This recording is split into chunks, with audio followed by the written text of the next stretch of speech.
Dear customer, this is a demonstrational video of the DPF reconditioning process at Dinex using professional OEM-approved FSX equipment. First, the DPF is carefully inspected for any visual signs of failure, such as visible cracks or mechanical damage, then tested on a flow bench. The first stage of reconditioning is done inside a pneumatic blasting cabinet, where 100% of the surface area is covered from both sides.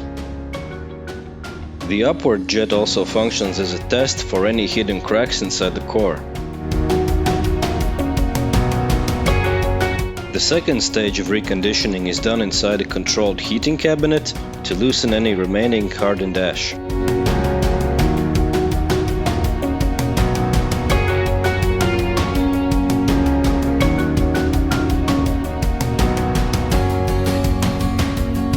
The third stage is ultrasonic bath, filled with special solution designed to remove sulfur and phosphorus poisons while preserving the vibration mat.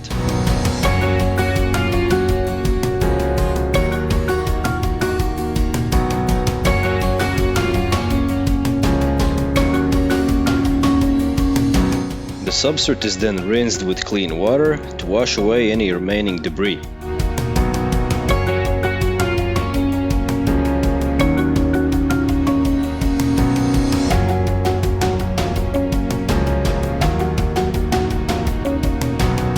In order to remove corrosion stains from the canning, a sandblasting operation is introduced.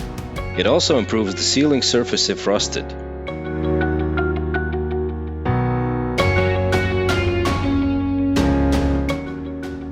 Finally, a protective layer of paint is applied, and the product is ready to be shipped to our customers.